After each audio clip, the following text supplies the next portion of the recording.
ಯತ್ಸ್ಥಾನತ್ವಾದಿದಂ ಚಕ್ಷುಃ ಅಸಂಗಂ ಸರ್ವವಸ್ತುಭಿಃ ಸವಾ ಮನಃ ಪರೋಸ್ಮಾಕಂ ಗತಿರಿತ್ಯೇವ ಚಿಂತಯೇತ್. ವಿಷ್ಣುಪತ್ನಿ ಮಹಾಮಾಯೆ ಮಹಾಪುರುಷಲಕ್ಷಣೆ ಪ್ರಿಯೇ ಥಾಮೇ ಮಹಾಭಾಗೆ ಲೋಕಮಾತರ್ ನಮೋಸ್ತುತೆ. ಋತತ್ವಾದ್ಭಾತ್ಮಕೆ ವಿಷ್ಣಾವಥವಾಪಿ ಜಗದ್ಭೃತೇಃ ಭರತೋ ವಾಯುರುದ್ದಿಷ್ಟಃ ಭಾರತೀ ತತ್ಸರಸ್ವತಿ. ಉಮಾ ವೈವಾಕ್ ಸಮುದ್ದಿಷ್ಟ ಮನೋರುದ್ರ ಉದಾಹೃತಃ ತದೇತನ್ಮಿಥುನಂ ಜ್ಞಾತ್ವಾ ನ ದಾಂಪತ್ಯಾದ್ವಿಹೀಯತೆ. ಯಥೇಶ್ವರಶ್ಚ ಜೀವಶ್ಚ ಸತ್ಯಭೇದೌ ಪರಸ್ಪರಂ ತೇನ ಸತ್ಯೇನ ಮಾಂ ದೇವಾಃ ತ್ರಾಯಂತು ಸಹ ಕೇಶವಾಃ. ಪಂಚದಶಂ ವಾಮನಕಂ ಕೃತ್ವಾ ಗಾದಧ್ವರಂ ಬಲೇಃ ಪದತ್ರಯಂ ಯಾಚಮಾನಃ ಪ್ರತ್ಯಾದಿತ್ಸುಸ್ತ್ರಿವಿಷ್ಟಪಂ. ಅಥಾತ್ರ ಕ್ರೋಧಿ ಸಂವತ್ಸರಸ್ಯ ಜ್ಯೇಷ್ಠ ಮಾಸಸ್ಯ ಶುಕ್ಲಪಕ್ಷೆ ಷಷ್ಠ್ಯಾಂ ತಿಥೌ ಭಗವತಃ ಮಾಯಾವಾಮನಕಸ್ಯ ಬಲೇಃ ಅಧ್ವರಂ ಗತ್ವಾ ಪದತ್ರಯಂ ಯಾಚಮಾನಸ್ಯ ಯಾನಿ ಅಮೋಘಾನಿ ವೀರ್ಯಾಣಿ ತಾನಿ ಸರ್ವಾಣಿ ಯಥಾಮತಿ ಯಥಾಶಕ್ತಿ ಪ್ರವಕ್ತುಂ ಶ್ರೋತುಂ ಚ ಸಜ್ಜಮಾನಾನಾಂ ಅಸ್ಮಾಕಂ ಕರ್ಣಪಥಂ ಆಗಚ್ಚತಿ. ವಾಮನಪುರಾಣಸ್ಯ ಅಯಂ ಶ್ಲೋಕಃ. ಯತ್ಸ್ಥಾನತ್ವಾದ್ ಅಸಂಗಂ ಇದಂ ಚಕ್ಷುಃ ಅಸಂಗಂ ಸರ್ವವಸ್ತುಭಿಃ ಇತಿ. ವಾಮನಸ್ಯ ಖಲು ಅವತಾರಃ ಅಸ್ಮಿನ್ ಏಕೋನವಿಂಶೇ ಶ್ಲೋಕೆ ಭಾಗವತಸ್ಯ ಪ್ರಥಮಸ್ಕಂಧಸ್ಯ ತೃತೀಯ ಅಧ್ಯಾಯೇ ಏಕೋನವಿಂಶೆ 19ನೇ ಶ್ಲೋಕ 3ನೇ ಅಧ್ಯಾಯದ 1ನೇ ಸ್ಕಂದದ್ದು. ತತ್ರ ವಾಮನಸ್ಯ ವರ್ಣನಂ ವಿಧೀಯತೆ. ವಾಮನಪುರಾಣೆ ಯಸ್ಯ ಭಗವತಃ ವಾಮನಸ್ಯ ಏವಂ ವರ್ಣನಂ ಅಸ್ತಿ ಬ್ರಹ್ಮಸೂತ್ರಭಾಷ್ಯೇ ಚ ಯೋಯಂ ವಾಮನಪುರಾಣಸ್ಯ ಶ್ಲೋಕಃ ಉದಾಹೃತಃ. ತಸ್ಯ ಶ್ಲೋಕಸ್ಯ ಶ್ರವಣಾನುಸಾರೇಣ ಭಗವಾನ್ ವಾಮನಃ ವಿಷ್ಣುಪತ್ನಿ ಮಹಾಮಾಯೆ ಮಹಾಪುರುಷಲಕ್ಷಣೆ ಇತಿ ಭಾಗವತ ಶ್ಲೋಕೋಕ್ತರೀತ್ಯಾ ಭಗವತಿ ಲಕ್ಷ್ಮೀ ಯಾ ಭಗವತಃ ವಾಮನಸ್ಯ ಕೀರ್ತಿ ಇತಿ ಪತ್ನಿ ಸಂಬಭೂವ. ಋತತ್ವಾದ್ ಭಾತ್ಮಕೆ ವಿಷ್ಣಾವಥವಾಪಿ ಜಗದ್ಭೃತೇಃ ಇತಿ ಭಾಗವತ ತಾತ್ಪರ್ಯೋಕ್ತ ದಿಶಾ ಭಗವತಃ ಭರತ ಶಬ್ದವಾಚ್ಯಸ್ಯ ಮುಖ್ಯಪ್ರಾಣಸ್ಯ ಭಗವತ್ಯಾಃ ಭಾರತೀ ಶಬ್ದವಾಚ್ಯಾಯಾಃ ತತ್ಪತ್ನ್ಯಾಶ್ಚ ಏವಂ ಉಮಾ ವೈವಾಕ್ ಸಮುದ್ದಿಷ್ಟ ಮನೋರುದ್ರ ಉದಾಹೃತಃ ಇತಿ ಉಮಾಪತೇಃ ಭಗವತಃ ಸ್ತೋತ್ರಂ ವಿಹಿತಮಸ್ತಿ. ಯಥೇಶ್ವರಶ್ಚ ಜೀವಶ್ಚ ಸತ್ಯಭೇದೌ ಪರಸ್ಪರಂ ಇತಿ ಶ್ಲೋಕೇನ ಭಗವತಃ ಜೀವಸ್ಯ ಚ ಯಃ ಭೇದಃ ವರ್ತತೆ ಸೋಯಂ ಸತ್ಯಃ. ಅಸ್ಯ ಸತ್ಯಸ್ಯ ಭೇದಸ್ಯ ಜ್ಞಾನೇನೈವ ಸರ್ವೇ ಅಸ್ಮಾಕಂ ಉಪದ್ರವಾಃ ನಾಶಂ ಗಮಿಷ್ಯಂತಿ ಇತಿ ಶ್ಲೋಕಃ ಅಯಂ ಬ್ರವೀತಿ. ತಥಾ ಚ ಭಾಗವತಶ್ರವಣಸ್ಯ ಪ್ರವೇಶಃ ಸರ್ವೈಃ ಅಸ್ಮಾಭಿಃ ವಿಧೀಯತೆ. ಭಾಗವತದ 1ನೇ ಸ್ಕಂದದ 3ನೇ ಅಧ್ಯಾಯದ 19ನೇ ಶ್ಲೋಕ ವಾಮನ ರೂಪದ್ದು. ಅಲ್ಲಿ ವಾಮನನಿಗೆ ನಮಸ್ಕಾರ ಅಂತ ನೇರವಾಗಿ ಬಂದಿಲ್ಲ. ಅದಕ್ಕಾಗಿ ವಾಮನನಿಗೆ ನಮಸ್ಕಾರ ಅಂತ ಹೇಳುವ ಒಂದು ಶ್ಲೋಕವನ್ನು ತಗೊಳ್ಬೇಕು ಆರಂಭದಲ್ಲಿ. ಅದಕ್ಕಾಗಿ ವಾಮನ ಪುರಾಣದಲ್ಲಿ ಬಂದಿರುವ ಒಂದು ಶ್ಲೋಕವನ್ನು ಆರಂಭದಲ್ಲಿ ತಗೊಂಡೆ. ಇದು ಬ್ರಹ್ಮಸೂತ್ರ ಭಾಷ್ಯದಲ್ಲಿ ಬಂದಿದೆ. ಹಾಗೆ ಛಾಂದೋಗ್ಯ ಉಪನಿಷತ್ತಿನಲ್ಲಿ ಕೂಡ ಮತ್ತೊಂದು ಇಂಥದ್ದು ಶ್ಲೋಕ ಇದೆ. ಈ ಸ್ಥಾನಾದಿ ವ್ಯಪದೇಶಾಚ ಅಂತ ಸೂತ್ರ, ಅಲ್ಲಿ ಈ ವಾಮನ ಪುರಾಣದ ಶ್ಲೋಕವನ್ನು ಆಚಾರ್ಯರು ಉದ್ಧರಿಸ್ತಾರೆ. ನಮ್ಮ ಈ ಕಣ್ಣು ಇದಕ್ಕೆ ಏನೇ ವಸ್ತು ಬಿದ್ದರೂ ಕೂಡ ಆ ಕಲ್ಮಶ ಅಲ್ಲಿ ಉಳಿಯೋದಿಲ್ಲ. ಯಾಕೆ? ಅದು ಭಗವಂತನಾದಂಥ ವಾಮನನ ಸ್ಥಾನ. ಅದು ಕೂಡಲೇ ಅಲ್ಲಿ ನೀರು ಬಂದು ಆ ಕಶ್ಮಲವನ್ನೆಲ್ಲ ತೊಳೆದು ಹಾಕ್ತದೆ. ಅಂಥ ವಾಮನನೇ ನಮಗೆ ಪರಗತಿ ಅಂತ ಚಿಂತನೆ ಮಾಡಬೇಕಂತೆ ಅವತ್ತು. ಹೀಗೆ ವಾಮನ ಪುರಾಣದ ಶ್ಲೋಕ ಹೇಳಿದೆ. ತದ್ಯದಸ್ಮಿನ್ ಸರ್ಪಿರ್ವಾ ಉದಕಂ ವಾ ಸಿಂಚತಿ ವರ್ತಮನಿ ಏವ ಗಚ್ಚತಿ. ಏನೋ ತುಪ್ಪವೋ ನೀರೋ ಏನಾದರೂ ಬಿದ್ದರೆ ತೊಳೆದು ಹೋಗಿಬಿಡ್ತದೆ. ಸ ಈಶಃ ಸಹ ಅಸಪತ್ನಃ ಸ ಹರಿಃ ಸ ಪರಃ ಸ ಪರೋವರೀಯಾನ್ ಯದಿದಂ ಚಕ್ಷುಷಿ ಸರ್ಪಿರ್ವಾ ಉದಕಂ ಸಿಂಚತಿ ವರ್ತಮನೀಯೇವ ಗಚ್ಚತಿ ಸ ವಾಮನಃ ಸ ಭಾಮನಃ ಸ ಆನಂದಃ ಸೋಚ್ಯುತಃ ಅಂತ ಚತುರ್ವೇದ ಶಿಖ ಅನ್ನೋ ಒಂದು ಮಾತನ್ನು ಕೂಡ ಆಚಾರ್ಯ ಉದ್ಧರಿಸ್ತಾರೆ. ಭಗವಂತನನ್ನ ವಾಮನ ಭಾಮನ ಅಂತ ನಾವು ಆ ಶಬ್ದಗಳಿಂದ ವಾಚ್ಯ ಅಂತ ತಿಳ್ಕೊಳ್ಬೇಕು. ವಾಮನ ಅಂತ ಹೆಸರು ರೂಢಿಯಲ್ಲಿದೆ, ಭಾಮನ ಅನ್ನೋ ಹೆಸರು ಚೆನ್ನಾಗಿದೆ, ಯಾರಾದರೂ ಆ ಹೆಸರನ್ನು ಕೂಡ ಇಟ್ಕೊಳ್ಬಹುದು. ಇದು ವಾಮನ ಪುರಾಣದ ಶ್ಲೋಕ, ಬ್ರಹ್ಮಸೂತ್ರ ಭಾಷ್ಯದಲ್ಲಿ ಆಚಾರ್ಯರು ಉದ್ಧರಿಸಿದ್ದು. ವಿಷ್ಣು ಪತ್ನಿ ಮಹಾಮಾಯೆ ಅಂತ ಭಾಗವತದ್ದೇ ಲಕ್ಷ್ಮೀದೇವಿಯ ಸ್ತೋತ್ರ. ಮಹಾಪುರುಷ ಲಕ್ಷಣೆ, ಮಹಾಪುರುಷರಿಗಿರಬೇಕಾದ ಎಲ್ಲ ಲಕ್ಷಣಗಳು ಅವಳಲ್ಲಿದೆ. ಮಹಾಸ್ತ್ರೀಗೆ ಇರಬೇಕಾದ ಲಕ್ಷಣಗಳು ಇದ್ದೇ ಇವೆ. ನಾವು ಕಳೆದ ದಿವಸ ಅದರ ಹಿಂದಿನ ದಿವಸ ಆಗುವ ನೋಡಿದ್ದೇವೆ. ಎಲ್ಲ ಪುರುಷ ಲಕ್ಷಣಗಳು ಯಾರಲ್ಲಿ ಆದರೂ ಇದ್ದರೆ ಅಂಥ ಸ್ತ್ರೀಯನ್ನು ಪುರುಷ ಅಂತಲೇ ಹೇಳಬೇಕಂತ. ಅದಕ್ಕೆ ಮಹಾಪುರುಷ ಲಕ್ಷಣೆ ಅಂತ ಲಕ್ಷ್ಮೀದೇವಿಯನ್ನು ಭಾಗವತವೇ ವರ್ಣನೆ ಮಾಡಿದೆ. ಪ್ರಿಯೇ ಥಾಮೆ ಮಹಾಭಾಗೆ, ನನಗೆ ನೀನು ಪ್ರೀತಳಾಗಬೇಕು, ಲೋಕಮಾತಃ ನಮೋಸ್ತುತೆ ಅಂತ. ಭಗವಂತ ಮುಖ್ಯ ಪ್ರಾಣನನ್ನು ಭರತ ಅಂತಾರೆ. ಯಾಕೆಂದರೆ ಭ ಅಂದರೆ ಜ್ಞಾನಸ್ವರೂಪನಾದ ಭಗವಂತ, ಅವನಲ್ಲಿ ರಥ, ಆದ್ದರಿಂದ ಮುಖ್ಯ ಪ್ರಾಣನನ್ನು ಭರತ ಅಂತ ಅನ್ಬೇಕು. ಅಥವಾಪಿ ಜಗದ್ಭೃತೆ, ಜಗತ್ತನ್ನು ಹೊತ್ತಿರುವುದರಿಂದಲೂ ಆತ ಭರತ. ಎರಡು ಕಾರಣದಿಂದ ಆತ ಭರತ. ಭರತೋ ವಾಯುರುದ್ದಿಷ್ಟ ಭಾರತಿ ತತ್ ಸರಸ್ವತಿ, ಅವನ ಪತ್ನಿಗೆ ಭಾರತಿ ಅಂತ ಹೆಸರಿದೆ. ಉಮಾವೈವಾಕ್ ಸಮುದ್ದಿಷ್ಟ ಅನ್ನೋದನ್ನು ನಾನು ಇಲ್ಲೇನು ಹೆಚ್ಚು ಹೇಳಬೇಕಾಗಿಲ್ಲ.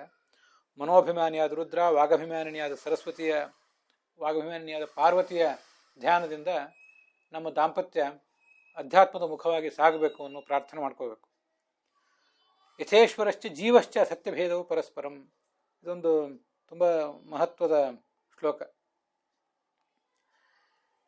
ಈ ಭೇದವನ್ನು ನಾವು ಎಷ್ಟು ದೃಢವಾಗಿ ನಂಬಬೇಕು ಅಂದರೆ, ನಮ್ಮೆಲ್ಲ ಆಪತ್ತುಗಳಿಗೂ ಕೂಡ ಭೇದ ಜ್ಞಾನ ಅಂತ ಅನ್ನೋದು ಪರಿಹಾರಕ ಅಂತ. ಯಥಾ ಈಶ್ವರಶ್ಚ ಜೀವಶ್ಚ ಸತ್ಯಭೇದವು ಪರಸ್ಪರಂ, ಜೀವೇಶ್ವರರ ನಡುವೆ ಇರುವ ಭೇದ ಏನಿದೆ ಅದು ಸತ್ಯವಾದದ್ದು. ಈ ಸತ್ಯವಾದಂತಹ ಭೇದವನ್ನು ನಾನು ತಿಳ್ಕೊಂಡದ್ರಿಂದ ತೇನ ಸತ್ಯೇನ, ಇದೊಂದು ಪರಮ ಸತ್ಯ. ಈ ಪರಮ ಸತ್ಯವನ್ನು ತಿಳ್ಕೊಂಡಿದ್ರಿಂದ ನನ್ನ ಎಲ್ಲ ಪರಿಹಾರ, ನಮ್ಮೆಲ್ಲ ಆಪತ್ತುಗಳು ಕೂಡ ವಿಶೇಷಣಾಚ್ಚ ಅಂತ ಸೂತ್ರ. ಆ ಸೂತ್ರದಲ್ಲಿ ಆ ಬ್ರಹ್ಮ ಶಬ್ದವನ್ನು ವಿಷ್ಣುವಿಗೆ ಪ್ರಯೋಗ ಮಾಡಿದ್ದಾರೆ. ಈ ಭಗವಂತ ಮತ್ತು ಜೀವರ ನಡುವೆ ಇರುವಂತಹ ಭೇದ ಅದು ಯಾವತ್ತೂ ಕೂಡ ಅಸತ್ಯವಾದ ಭೇದ ಅಲ್ಲ. ಯಥಾ ಈಶ್ವರಸ್ಯ ಜೀವಸ್ಯ ಭೇದ ಸತ್ಯ ವಿನಿಶ್ಚಯಾತ್ ಏವಮೇವ ಹಿ ಮೇ ವಾಚಂ ಸತ್ಯಾಂ ಕರ್ತು ಮಿಹಾರಹಸಿ ಅಂತ. ಇದೊಂದು ಕೆಲವು 2 ಪುರಾಣದ ವಾಕ್ಯಗಳಿವೆ, ತುಂಬ ಸುಂದರವಾಗಿದೆ ಅದು. ಈ ಒಂದು ಅನುಸಂಧಾನ ನಮ್ಮಲ್ಲಿರಬೇಕು ಅಂತ. ನಾವೇನು ಭೇದದ ಸತ್ಯತ್ವದ ಬಗ್ಗೆ ನೋಡ್ಲಿಕ್ಕೆ ಗೊತ್ತಿಲ್ಲ ಈಗ, ಆದರೆ ಯಾಕೋ ಅದನ್ನು ಹೇಳಬೇಕು ಅಂತ ಅನಿಸ್ತು, ಅದಕ್ಕಾಗಿ ಹೇಳ್ತಿದ್ದೇನೆ ಅಷ್ಟೇ. ಜೀವ ಮತ್ತು ಈಶ್ವರರಿಗೆ ಭೇದ ಇರುವ ಭೇದ ಏನಿದೆ ಸತ್ಯ. ಆ ಸತ್ಯವನ್ನು ತಿಳಿದಿದ್ದರಿಂದ ಏವಮೇಮಹಿ ಮೇ ವಾಚಂ ಸತ್ಯಾಂ ಕರ್ತು ಹಾರಹಸಿ, ನಾನೇನೇ ಮಾತಾಡಿದರು, ಲೌಕಿಕವಾದ ಮಾತಾಡಲಿ, ಮುಖ್ಯವಾಗಿ ಅಧ್ಯಾತ್ಮದ ಧರ್ಮದ ಕುರಿತಾಗಿ ನಾನು ಮಾತಾಡಲಿ, ಪ್ರವಚನ ಮಾಡಿದಾಗ ನಮ್ಮ ಮಾತು ಯಾವತ್ತೂ ಸತ್ಯ ಆಗಲಿ. ಭೇದದ ತಿಳುವಳಿಕೆ ಅದು ಎಲ್ಲ ಪ್ರಮಾಣಗಳಿಂದ ಸಮ್ಮತವಾದದ್ದು. ಅದನ್ನು ನಾನು ಅರ್ಥಕೊಂಡಿದ್ದರಿಂದ ನನ್ನ ಉಳಿದ ಮಾತುಗಳು ಕೂಡ ಸತ್ಯವಾಗಲಿ. ಈ ಒಂದು ಸತ್ಯವನ್ನು ನಾನು ತಿಳಿದಿದ್ದರಿಂದ ಕೇಶವ ಸಮೇತರಾದ ಎಲ್ಲ ದೇವತೆಗಳು, ಬ್ರಹ್ಮ ರುದ್ರ ಸಮೇತ, ಇವರಿಗೆ ಪಾಲಕನಾದ ಭಗವಂತನೇ ಕೇಶವ, ಅವರಿಂದ ಸಮೇತರಾದ ಎಲ್ಲ ದೇವತೆಗಳು ಕೂಡ ನನ್ನ ಕಾಪಾಡಲಿ ಅಂತ ಇತ್ಯಾದೇಹ, ಇಷ್ಟೆಲ್ಲ ಪ್ರಬಲವಾದ ಪ್ರಮಾಣಗಳಿರುವುದರಿಂದ ಅಸತ್ಯವೋ ಭೇದ, ಭೇದ ಯಾವತ್ತೂ ಅಸತ್ಯವಲ್ಲ ಅಂತಾರೆ ಆಚಾರ್ಯ ಆ ಸೂತ್ರದಲ್ಲಿ. ಗುಹಾಧಿಕರಣ ಅಲ್ಲಿ ಬಂದಿರುವಂತಹ ಶ್ಲೋಕಗಳನ್ನು ಹೇಳಿದೆ. ಮುಂದೆ ಈ 15ನೇಯ ವಾಮನ ಅನ್ನೋ ರೂಪ ಭಾಗವತದಲ್ಲಿ ಏನು ವರ್ಣಿತ ಆಗಿದೆ ಅದನ್ನು ನೋಡೋಣ.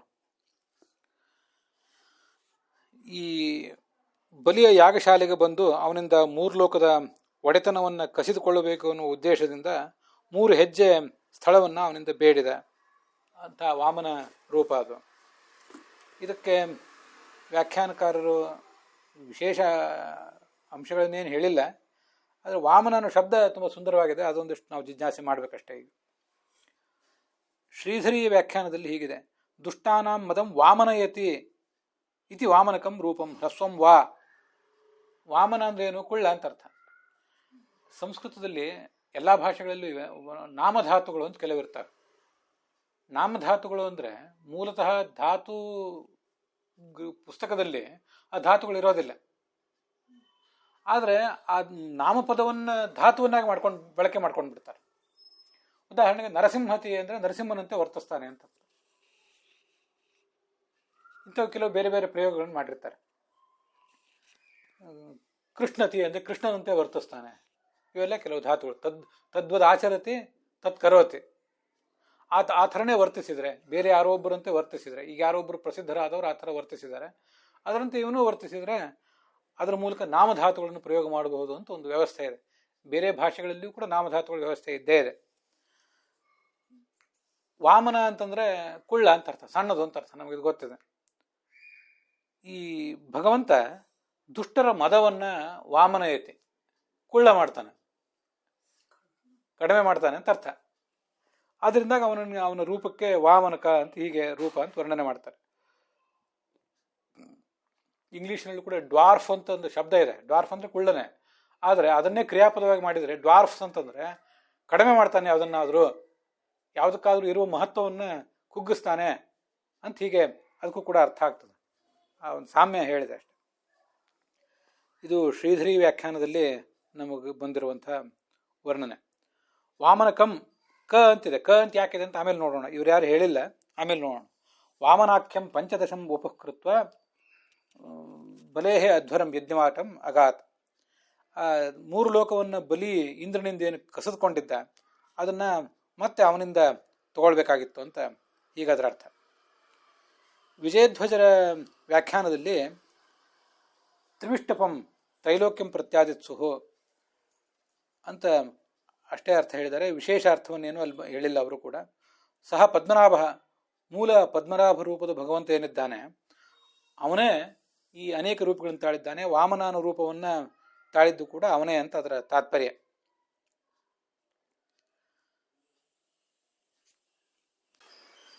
ಯಾದವಾರ್ಯ ವ್ಯಾಖ್ಯಾನದಲ್ಲಿ ಪಂಚದಶಂ ವಾಮನಕಂ ವಾಮನ ನಾಮಕಂ, ವಾಮನ ಅನ್ನೋ ಹೆಸರಿನ ರೂಪ. ಕ ಅಂತ ಯಾಕಿದೆ? ಕ ಅನ್ನೋದು ಸಾಮಾನ್ಯವಾಗಿ ಸ್ವಾರ್ಥೆ. ಒಂದು ಯಾವುದಾದ್ರೂ ಶ್ಲೋಕವನ್ನು ರಚನೆ ಮಾಡ್ತಿರುವಾಗ ಶ್ಲೋಕದ ಒಂದೊಂದು ಪಾದದಲ್ಲಿ ಇಷ್ಟಿಷ್ಟು ಅಕ್ಷರಗಳಿರಬೇಕು ಅಂತ ಇರ್ತದೆ. ಅಲ್ಲೇನಾದರೂ ಒಂದು ಅಕ್ಷರ ಕಡಿಮೆ ಆಗುವಂತಾದರೆ ಒಂದು ಕ ಅಂತ ಒಂದು ಪ್ರತ್ಯಯ ಸೇರಿಸ್ತಾರೆ. ಅದೇ ಅರ್ಥ, ಬೇರೆ ಏನಿಲ್ಲ. ಆದ್ದರಿಂದ ವಾಮನಕಂ ಅಂತ ಅರ್ಥ ಆಗ್ತದೆ. ಆದರೆ ಬೇರೆ ಯಾವುದೇ ಒಬ್ಬ ಗ್ರಂಥಕಾರ, ಶ್ಲೋಕಕಾರ ಅವನ ವ್ಯಾಖ್ಯಾನವನ್ನು, ಅವನ ಗ್ರಂಥವನ್ನು ನಾವು ಅರಿತುಕೊಳ್ಳುವುದಕ್ಕೂ ವ್ಯಾಸರ ಶ್ಲೋಕಗಳನ್ನು ಅರಿತುಕೊಳ್ಳುವುದಕ್ಕೂ ವ್ಯತ್ಯಾಸ ಇದೆ. ಅಂದರೆ ಶ್ಲೋಕವನ್ನು ಮಾಡುವಾಗ ಒಂದು ಅಕ್ಷರ ಕಡಿಮೆ ಬಿತ್ತು, ಏನಾದರೂ ಮಾಡಿ ಅಲ್ಲೊಂದು ಸೇರಿಸಿ ಬಿಡೋಣ ಅಂತ ಕ ಒಂದು ಸೇರಿಸಿಬಿಟ್ರು ಅಂತನ್ನುವುದು ವ್ಯಾಸರಿಗೆ ಶೋಭೆ ತರುವಂಥದ್ದಲ್ಲ. ಬೇರೆ ಯಾರೊಬ್ಬರು ಶ್ಲೋಕ ಮಾಡ್ಲಿಕ್ಕೆ ಆಗಲಿಲ್ಲ, ಪಾಪ ಏನೋ ಒಂದು ಮಾಡಿದರು. ಯಾವಾಗಲೂ ಬೇರೆ ಬೇರೆ ಶ್ಲೋಕಗಳು, ಚೆನ್ನಾಗಿರೋ ಶ್ಲೋಕಗಳನ್ನೇ ಮಾಡಿದ್ದಾರೆ. ಈ ಒಂದು ಸಂದರ್ಭದಲ್ಲಿ ಏನೋ ಒಂದು ಅಕ್ಷರ ಕಡಿಮೆ ಬಿತ್ತು, ಕ ಅಂತ ಹಾಕಿಬಿಟ್ರು. ಚ ವೈ ಅಂತ ಏನೇನೋ ಹಾಕ್ತಿರ್ತಾರೆ, ತಥಾಚ ಅಂತ ಹಾಕ್ತಿರ್ತಾರೆ. ಹಾಗೆ ಇದೊಂದು ಹಾಕಿಬಿಟ್ರು ಅಂತ ಬೇರೆ ಯಾರ್ದೋ ವ್ಯಾಖ್ಯಾನಕಾರರ ಬಗ್ಗೆ ಹೇಳ್ಬೋದು, ವ್ಯಾಸರ ಬಗ್ಗೆ ಹಾಗೆ ಹೇಳಬಾರ್ದು. ಐತರೇಯ ಉಪನಿಷತ್ ಭಾಷ್ಯದಲ್ಲಿ ಆಚಾರ್ಯರು ಹಾಗೆ ಹೇಳ್ತಾರೆ. ವೇದದಲ್ಲಿ ಆಗಲಿ ಸ್ವರೋವ ವ್ಯರ್ಣ ನ ಒಂದು ಅಕ್ಷರ, ಒಂದು ಸ್ವರ, ಇದು ಯಾವುದು ಕೂಡ ವ್ಯರ್ಥ ಅಲ್ಲ ಅಂತ ಒಂದು ಕಡೆ ಆಚಾರ್ಯ ಐತರೇಯ ಉಪನಿಷತ್ ಭಾಷ್ಯದಲ್ಲಿ ವರ್ಣನೆ ಮಾಡ್ತಾರೆ. ನವೇದೇಶು ಪದಂ ಕಿಂಚಿತ್ ವರ್ಣೋವಾ ವ್ಯರ್ಥ ಇಷ್ಯತೆ ಯಥಾಯೋಗ್ಯಂ ಚ ಅರ್ಥಭೇದ ಊಹ್ಯ ಸರ್ವತ್ರ ವೇದಿಭಿ ಅಂತ ಶಬ್ದ ನಿರ್ಣಯವನ್ನು ಆಚಾರ್ಯರು ಐತರೇಯ ಭಾಷ್ಯದಲ್ಲಿ ಶ್ಲೋಕ ಹೇಳ್ತಾರೆ. ವೇದಗಳಲ್ಲಿ ಮತ್ತೆ ಯಾವುದೇ ಶಾಸ್ತ್ರದಲ್ಲಿ, ವೇದಕ್ಕೆ ಸಮಾನವಾದ ಶಾಸ್ತ್ರಗಳಲ್ಲಿ, ಅಪೌರುಷೇಯವಾದ ವೇದಗಳೇ ಇರಲಿ ಅಥವಾ ವಿಷ್ಣು ವೇದ ಅಂತ ಕರೆಸ್ಕೊಂಡಿರುವ ಪುರಾಣಗಳೇ ಇರಲಿ, ಅವೆಲ್ಲೂ ಕೂಡ ಒಂದು ಪದ, ಒಂದು ಅಕ್ಷರ ಯಾವುದೂ ವ್ಯರ್ಥ ಅಲ್ಲ. ಆ ಸಂದರ್ಭಕ್ಕೆ ಅನುಗುಣವಾಗಿ ಅದಕ್ಕೊಂದು ಸರಿಯಾದ ಅರ್ಥ ಹೇಳಬೇಕಂತೆ. ಅದರಿಂದ ವಾಮನ ಕ ಅಂದ್ರೆ ಏನು? ಕ ಅಂದ್ರೆ ಸುಖರೂಪಿ ಅಂತ ಅರ್ಥ. ಮತ್ಸ್ಯಕ ರೂಪ ಅಂತೆಲ್ಲ ವರ್ಣನೆ ಮಾಡಿದ್ದಾರೆ, ಆಚಾರ್ಯ ಮಾಡಿದ್ದಾರೆ.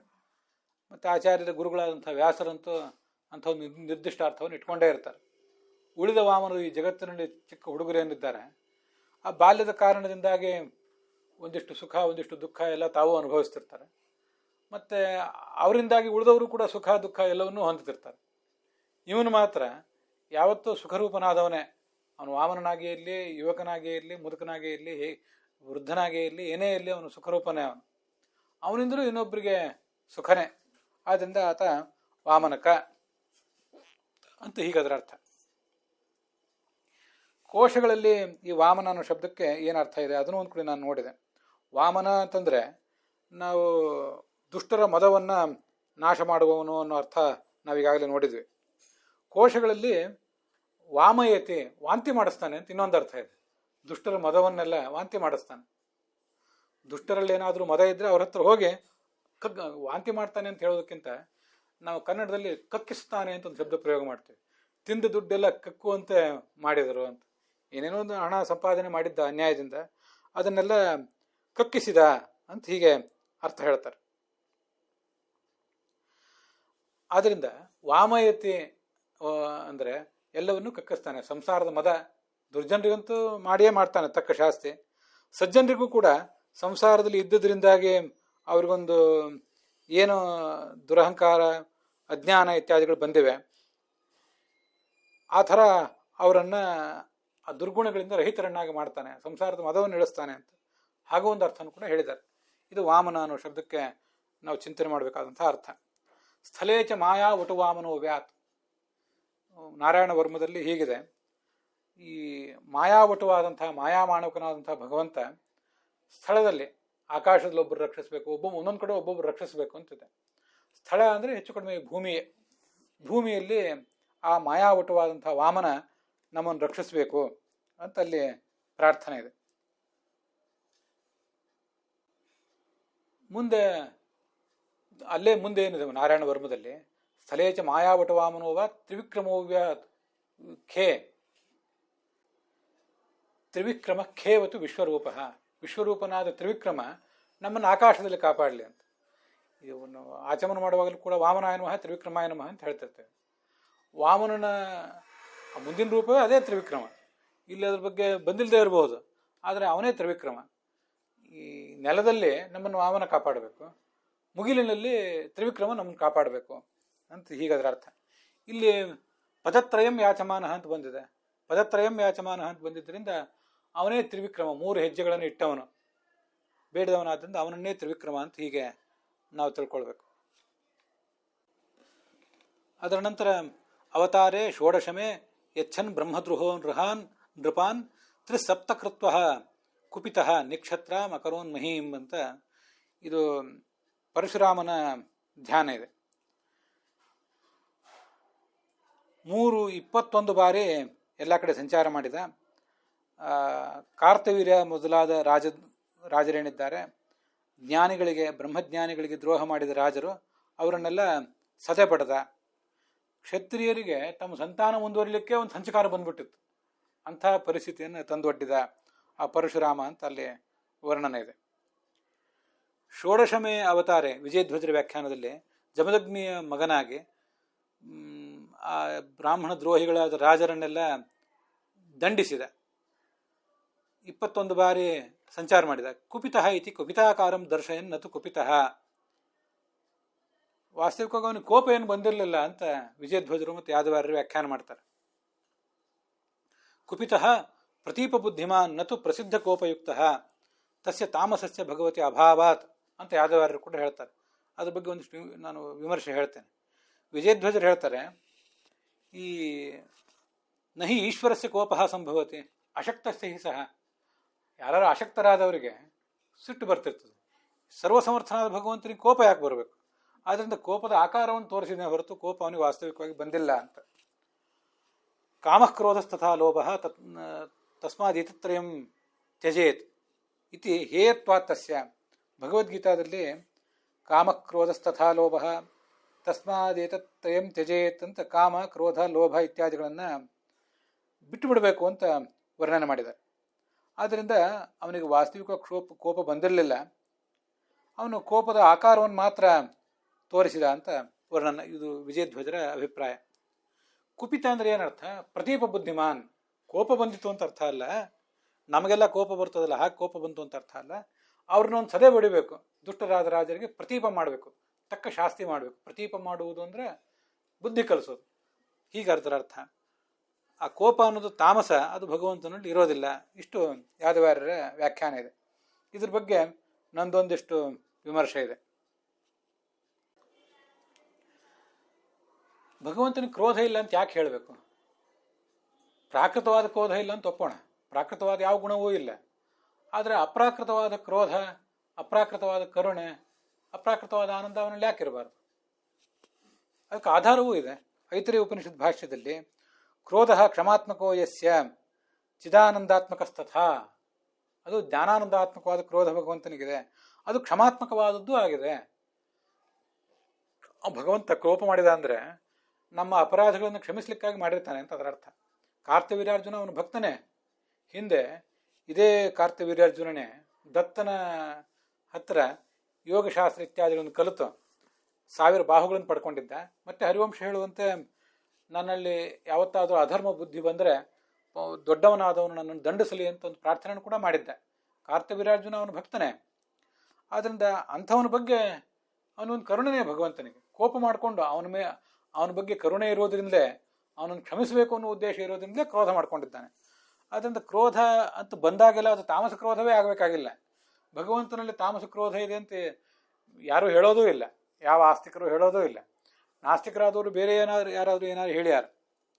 ಮತ್ತು ಕೋಪ ಬಂದರೆ ಅದು ಅಶಕ್ತನಿಗೆ ಮಾತ್ರ ಕೋಪ ಬರ್ತದೆ, ಈಶ್ವರನಿಗೆ ಕೋಪ ಬರೋದಿಲ್ಲ ಅಂತ ವಿಜಯಧ್ವಜರು ಹೇಳಿದ್ರ ಬಗ್ಗೆಯೂ ಕೂಡ ನನಗೊಂದು ಹೀಗೆ ಅಸಮಾಧಾನ ಇದೆ. ನನ್ನೊಂದು ಭಿನ್ನಾಭಿಪ್ರಾಯ ಇದೆ. ಅವ್ರು ಹೇಳಿದ್ದನ್ನು ತಪ್ಪು ಅಂತ ಹೇಳಲಿಕ್ಕೆ ಹೊರಟಿಲ್ಲ ನಾನು. ಆದರೂ ಭಗವಂತನಿಗೆ ಕ್ರೋಧ ಇದೆ ಅಂತ ಒಪ್ಪಿದರೆ ತಪ್ಪೇನಲ್ಲ. ಅದು ಜ್ಞಾನಾನಂದಾತ್ಮಕವಾದದ್ದು, ಅದು ಕ್ಷಮಾತ್ಮಕವಾದಂತಹ ಕ್ರೋಧ ಅವನಲ್ಲಿ ಇದ್ದೇ ಇದೆ. ಖಂಡಿತವಾಗಿಯೂ ಅದು ತಾಮಸವೂ ಅಲ್ಲ, ರಾಜಸವೂ ಅಲ್ಲ, ಸಾತ್ವಿಕವೂ ಅಲ್ಲ. ಅದು ಜ್ಞಾನಾನಂದಾತ್ಮಕವಾದಂತಹ ಕ್ರೋಧವೇ. ಕರುಣೆ ಇದೆ ಭಗವಂತನಿಗೆ. ಕರುಣೆ ಅಂದರೆ ನಮಗೆ ಯಾರ್ದೋ ಬಗ್ಗೆ ಕರುಣೆ ಬರ್ತಿರ್ತದೆ. ಅಯೋಗ್ಯರ ಬಗ್ಗೆನೂ ಕೂಡ ಕೆಲವು ಬಾರಿ ಕರುಣೆ ಬರ್ತಿರ್ತದೆ. ಕೆಲವು ಸರಿ ತಾಯಿಗೆ ಮಗುವಿನ ಬಗ್ಗೆ ಅವ್ರ ಪರಿಸ್ಥಿತಿ ನೋಡಿ ದುಃಖವೂ ಆಗ್ತಿರ್ತದೆ. ಕರುಣೆ ಅಂದರೆ ನಮ್ಮ ಮನಸ್ಸು ಕರಗ್ತದೆ, ಯಾರ್ದಾರೊಬ್ಬರ ಬಗ್ಗೆ ಸಂಕಟ ಆಗ್ತದೆ. ಹಾಗಾದ್ರೆ ಭಗವಂತನಿಗೆ ತನ್ನ ಭಕ್ತರ ಬಗ್ಗೆ ಕರುಣೆ ಇದೆ ಅಂದರೆ ಅವ್ರಿಗೇನಾದ್ರು ಸಂಕಟ ಆಗ್ತದೆ? ಏನಿಲ್ವಲ್ಲ. ಹಾಗಾದ್ರೆ ಭಗವಂತನ ಕರುಣೆ ಅಪ್ರಾಕೃತ ಅನ್ನೋ ದೃಷ್ಟಿಯಿಂದ ಭಗವಂತನ ಕರುಣಾ ಸಮುದ್ರ ಅಂತ ಹೇಳೋದಾದ್ರೆ ಅವನು ಕ್ರೋಧ ಸಾಗರನೂ ಹೌದು. ಕ್ರೋಧಕೃತ್ ಕರ್ತ. ಅವನು ಕ್ರೋಧವನ್ನು ನಾಶ ಮಾಡ್ತಾನೆ. ನಮ್ಮಲ್ಲೇನಾದರೂ ವ್ಯರ್ಥವಾದ ಕ್ರೋಧ ಏನಾದರೂ ಬಂದಿದ್ರೆ ಅದನ್ನು ನಾಶ ಮಾಡ್ತಾನೆ. ಕ್ರೋಧಕೃತ್, ನಮ್ಮಲ್ಲಿಯೂ ಸಿಟ್ಟು ಬರೆಸ್ತಾನೆ. ಬರಬೇಕಾದ ಸಂದರ್ಭದಲ್ಲಿ, ಬರಬಾರ ಸಂದರ್ಭದಲ್ಲಿ ದುರ್ಗುಣಗಳೆಲ್ಲ ಬರುವುದು ಅವನಿಂದಲೇ, ನಮ್ಮ ಯೋಗ್ಯತಾನುಸಾರ ಬರ್ತದೆ. ಆದರೆ ಅವನ ಪ್ರೇರಣೆಯಿಂದಲೇ ಬರೋದು. ಮತ್ತ ಏಚೈವ ಸಾತ್ವಿಕಾಭಾವ ರಾಜಸಾಸ್ತಾಮಸಾಶ್ಚ ಯೇ ಮತ್ತ ಏವೇತಿ ತಾನ್ ವಿದ್ಧಿ, ಗೀತಾದಲ್ಲಿ ಹೇಳಿದ್ದಾನೆ. ನಮ್ಮಲ್ಲೇನಾದರೂ ರಾಜಸ ತಾಮಸ ಭಾವಗಳು, ಮನಸ್ಸಿನ ತರಂಗಗಳು ಹುಟ್ಟಿದರೆ ಎಲ್ಲ ನಮ್ಮಿಂದಲೇ ಹುಟ್ಟೋದು ಅಂತಿದೆ. ಮತ್ತು ಸ್ವಯಂ ಕ್ರೋಧಕೃತ ಅಂದರೆ ದುಷ್ಟರ ಮೇಲೆ ಕ್ರೋಧ ಮಾಡುವವನು ಅಂತಲೂ ಅದಕ್ಕೆ ಅರ್ಥ ಇದ್ದೇ ಇದೆ. ಕ್ರೋಧಕೃತ್ಕರ್ತ ವಿಶ್ವಬಾಹು, ಎಲ್ಲ ಕಡೆ ಅವನ ಬಾಹುಗಳಿವೆ. ಆದ್ದರಿಂದ ಯಾರ್ಯಾರು ಏನೇನು ತಪ್ಪು ಮಾಡ್ತಾರೆ ಅಂತ ನೋಡ್ತಾನೆ, ನೋಡಿ ಅವರನ್ನು ದಂಡಿಸ್ತಾನೆ. ಆದ್ದರಿಂದ ವಾಸ್ತವಿಕವಾಗಿ ಅವನಿಗೊಂದು ಜ್ಞಾನಾನಂದಾತ್ಮಕವಾದ ಕ್ರೋಧ ಬಂದಿದೆ, ಅದು ಕ್ಷಮಾತ್ಮಕವಾದಿದೆ ಅಂತ ಹೇಳಲಿಕ್ಕೆ ಏನೂ ತೊಂದರೆ ಇಲ್ಲ. ನನ್ನ ಅಭಿಪ್ರಾಯ ಸ್ಪಷ್ಟವಾಗಿ ಹೇಳಿದ್ದೇನೆ. ಯಾದವಾರ್ಯರು ಮತ್ತು ವಿಜಯಧ್ವಜರು ಜ್ಞಾನಿಗಳು, ಅವರ ವ್ಯಾಖ್ಯಾನಗಳನ್ನು ಅವಲಂಬಿಸಿ ನಾವು ಪಾಠ ಪ್ರವಚನ ನಡೆಸುವಂಥವ್ರು. ಅದ್ರ ಬಗ್ಗೆ ಭಿನ್ನಾಭಿಪ್ರಾಯ ಏನಿದೆ ಅಂತ ಹೇಳಿದ್ದೇನೆ. ಹೀಗೆ ಪರಶುರಾಮನ ಧ್ಯಾನ. ರಾಮ ಅಗ್ನಿಕೂಟೇಶು ಅಂತ ನಾರಾಯಣ ವರ್ಮ ಅವನನ್ನು ವರ್ಣನೆ ಮಾಡ್ತದೆ. ಎಲ್ಲಿಯೋ ಪರ್ವತದ ದುರ್ಗಮ ಪ್ರದೇಶದಲ್ಲೆಲ್ಲ ನಾವಿದ್ದಾಗ ಅಂಥ ಸಂದರ್ಭದಲ್ಲಿ ಬರುವ ಆಪತ್ತುಗಳಿಂದ ನಮ್ಮನ್ನು ಪರಶುರಾಮ ಪಾರು ಮಾಡಬೇಕು ಅಂತ. ಪರಶುರಾಮ ನಮ್ಮೆಲ್ಲ ದೋಷಗಳನ್ನು ನಾಶ ಮಾಡುವ ದೇವತೆಯು ಕೂಡ ಹೌದು. ಸಂಹರ್ತ ಸರ್ವದೋಷಾಣಂ ಅಗ್ನಿಸ್ಥ ಸರ್ವದಾಹಕ ನಿತ್ಯಾನಂದ ಅಗ್ನಿವರ್ಣಶ್ಚ ರಾಮ ಪರಶುಭೃತ್ ಸದಾ ಅಂತ ಬೃಹದಾರಣ್ಯಕ ಭಾಷ್ಯ. ಸರ್ವದೋಷಾಣಂ ಸಂಹರ್ತ, ಅಗ್ನಿಸ್ಥ ಸರ್ವದಾಹಕ, ಎಲ್ಲರನ್ನು ಸುಟ್ಟು ಬೂದಿ ಮಾಡ್ತಾನೆ.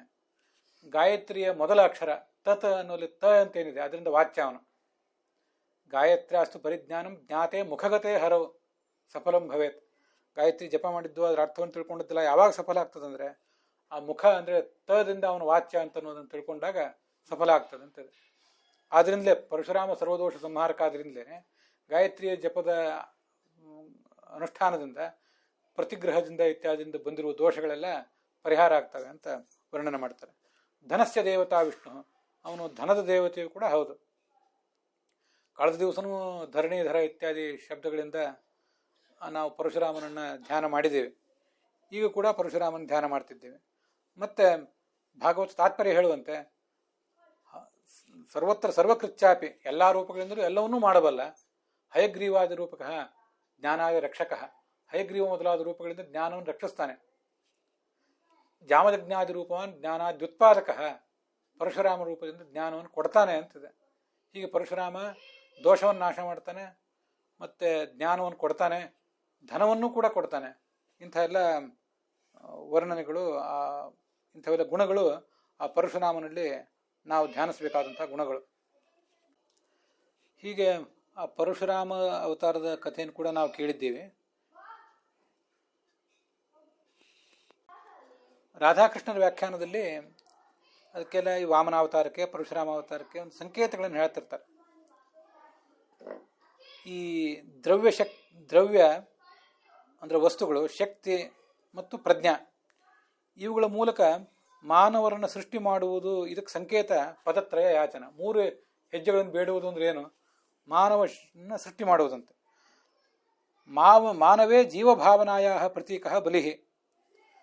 ಈ ಮನುಷ್ಯನನ್ನ ಜೀವ ಅಂತ ತಿಳ್ಕೊಳ್ಳುವುದರ ಪ್ರತೀಕವೇ ಬಲಿ. ಬಲಿ ಅಂದರೆ ನಾನೊಬ್ಬ ಜೀವ ಅಂತ ತಿಳ್ಕೊಳ್ಳೋದು. ಜೀವಭಾವ ಆಕ್ರಮಮಾಣಸ್ಯ ದೈವಭಾವಸ್ಯವ ವಾಮನ ಸಂಜ್ಞಾ. ನಾನು ಜೀವ ಅಲ್ಲ, ನಾನು ದೈವವೇ ಆಗಿದ್ದೇನೆ ಅಂತ ತಿಳ್ಕೊಳ್ಳುವುದು ಅದು ಅದ್ವೈತದ ವ್ಯಾಖ್ಯಾನ ಅಂತ ಕಾಣಿಸ್ತದೆ. ಅದೇನೇ ಇರಲಿ, ಅಂತೂ ಹಾಗೆ ವಾಮನ ಸಂಜ್ಞಾ. ನಾವು ನಮಗೆ ಬೇಕಾದಂತೆ ಅದನ್ನು ಹೊಂದಿಸ್ಕೋಬಹುದು. ನಾನೊಬ್ಬ ಕ್ಷುದ್ರನಾದ ಮನುಷ್ಯ ಅಂತ ನಾವು ಪರಿತಪಿಸುವ ಬದಲು ನಾನು ಚಿದಾನಂದಾತ್ಮಕನಾದ ಭಗವಂತನ ಪ್ರತಿಬಿಂಬ ಅಂತ ಹೀಗೆ ಭಗವಂತನ ದೈವಭಾವವನ್ನು ನನ್ನಲ್ಲಿ ನಾವು ಚಿಂತನೆ ಮಾಡ್ಕೋಬೇಕು. ಹೀಗಿದು ನಾವು ಜೀವಭಾವವನ್ನು ಬಿಟ್ಟು, ನಮ್ಮ ದೇಹ ಸ್ಥೂಲ ಇರಬಹುದು, ಪ್ರಾಕೃತ ಇರಬಹುದು, ಆದರೆ ಆತ್ಮ ಮಾತ್ರ ಭಗವಂತನಂತೆ ಇದು ಜ್ಞಾನಾನಂದಾತ್ಮಕ ಅಂತ ನಾವು ಚಿಂತಿಸಬೇಕು ಅನ್ನೋದರ ಅರ್ಥ. ಪರಶುರಾಮನ ಅವತಾರ ಸಂಕೇತ ಏನು? ಮನುಷ್ಯನಲ್ಲಿ ಇಂಥ ದುರ್ಗುಣಗಳು ಕಾಣಿಸ್ಕೋತಾನೆ ಇರ್ತವೆ. ಆ ದುರ್ಗುಣಗಳನ್ನು ಮೆಟ್ಟಿ ಸದ್ಗುಣಗಳು ಮೇಲೆ ಮೈದೋರ್ಬೇಕಾಗ್ತದೆ. ಅದಕ್ಕಾಗಿ ಒಂದೇನು ಪ್ರಯತ್ನ ನಡೀತದೆ. ಪ್ರಯತ್ನದ ಪ್ರತೀಕವೇ ಪರಶುರಾಮ ಅವತಾರ. ತತ್ ಪ್ರಯತ್ನ ಫಲಭೂತ ರಾಮಾವತಾರ. ಪರಶುರಾಮನ ಅವತಾರ ಅಂದರೆ ಅದು ದುರ್ಗುಣಗಳನ್ನು ಮೆಟ್ಟಿ ಸದ್ಗುಣಗಳನ್ನು ಮೇಲೆತ್ತಿ ನಿಲ್ಲಿಸುವ ಒಂದು ಪ್ರಯತ್ನದ ಸಂಕೇತ. ಆ ಪ್ರಯತ್ನಕ್ಕೆ ಫಲ ಕೊಟ್ಟ ಅವತಾರವೇ ಮುಂದೆ ಇಕ್ಷ್ವಾಕು ರಾಮ, ಅವನ ಅವತಾರ ಅಂತ ಹೀಗೆ ರಾಧಾಕೃಷ್ಣರ ವ್ಯಾಖ್ಯಾನದಲ್ಲಿ ಅದನ್ನು ವ್ಯಾಖ್ಯಾನ ಮಾಡಿದ್ದಾರೆ. ಹೀಗೆ ನಾವಿವತ್ತು ವಾಮನ ರೂಪದ ಭಗವಂತ ಮತ್ತು ಪರಶುರಾಮ ರೂಪದ ಭಗವಂತ ಅವರಿಬ್ಬರ ಬಗ್ಗೆ ನೋಡಿದ್ದೇವೆ. ಅಲ್ಲಿಗೆ ಇವತ್ತಿನ ಈ ಭಾಗ ಸಮಾಪ್ತವಾಗಿದೆ.